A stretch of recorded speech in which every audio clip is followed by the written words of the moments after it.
Hello my fellow readers, in this video I'm going to talk about another manga series, and this one is Kigurumi Guardians. And this is by Lily Hoshino. What to say about this series? One, I'm just going to flat out say I did not expect to like this series as much as I do. I was like, oh, that looks kind of silly, you know, I don't know, what even is this? But then I started reading it, and I ended up reading all the volumes that are currently released, which is volumes 1 through 3. Read them all in one sitting. I couldn't stop. I thought it was so cute, but also like such an interesting concept. So essentially there are 3 students, and they were each assigned a Kigurumi character, which is like the costume looking figure in the back. So here, these are actually the 3 guardians. So they each got their own little character person, and they have to battle with that person. So this is essentially a magical girl type series, but not. So what essentially happens is there are these beings that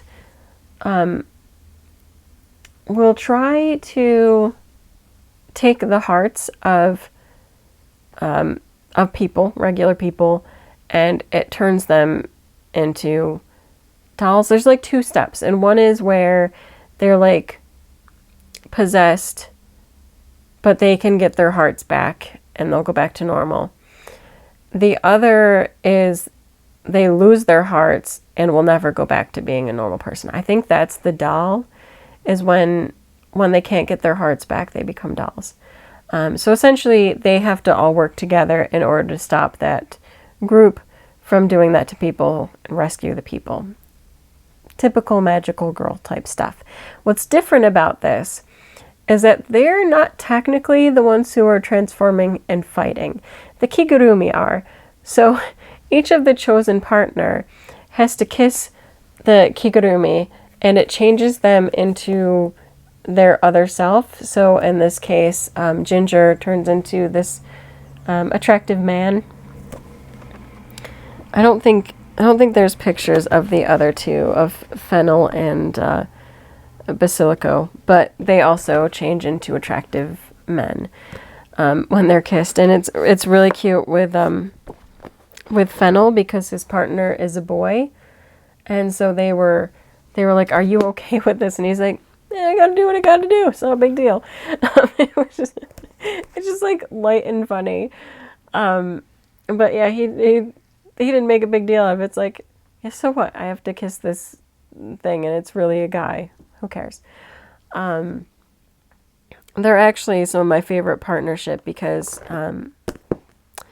he's a very interesting character who's really been like alone for a long time, and he has trust issues. Anyway, that happens more in this volume, and it's really good. Volume 1 and most of the series center around Taka, who is our main female lead. And she has a crush on the school president. Anyway, you know, he's like one of those dreamy prince-like characters. She really likes him. She ends up getting recruited to this club with the Kigurumis, and it turns out like the school president is the organizer. He's the main person in charge of this club, and helps to set them up on missions and teaches them all about what they have to do. But most of her interactions end up being between her and Ginger. And, you know, it's that whole thing about she has comfort issues with kissing this thing that turns into this guy, even though the guy is really handsome. But she's also like a young maiden and doesn't want to be just kissing anybody. And it's embarrassing to have to kiss this guy and transform it. Anyway, there's just a lot of hijinks, a lot of cuteness. The only thing that really bothered me about this is that I wish the characters were high school aged, more 16 to 18, somewhere like that, because they're actually like 13 and 14, I think. I don't think they're 15. I think they're like 13 and 14.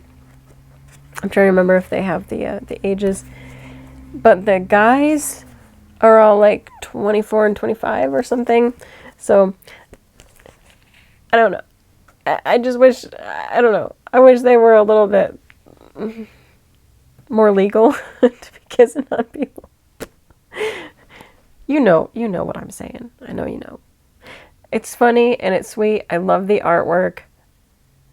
There are some definite emotional stories that take place in here with some of the people that they have to save and what's going on. So I really like this. I find it charming.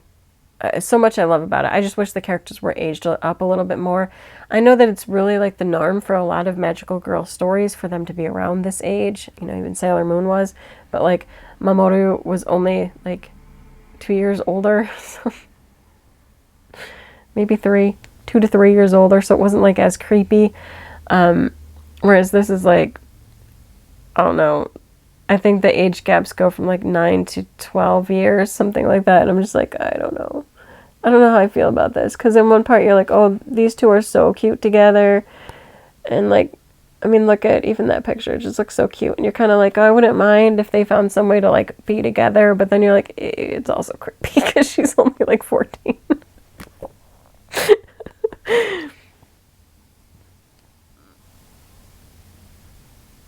That's all I'm going to say.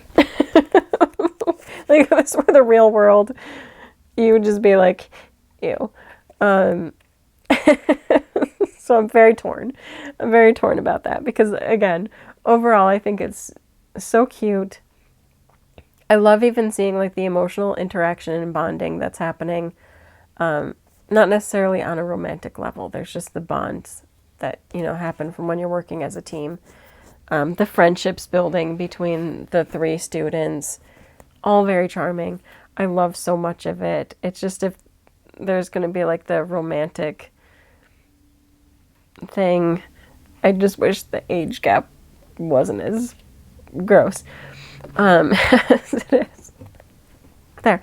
Laid it out on the line. There's my problem with it. I think it's gross. If they're both adults, not so gross. But if you're like 25, you probably should not be kissing on 14-year-olds. There. I said it. And if you don't know that that's the case, the more you know.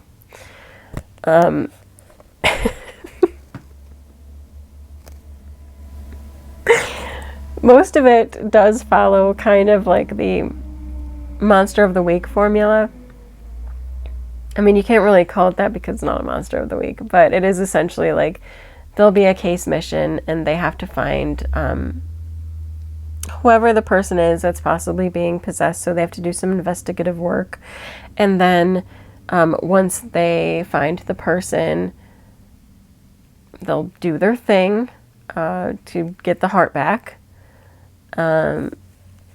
And if the person does get the heart back, they forget what happened during the time that they were possessed, and they just go about their life as usual.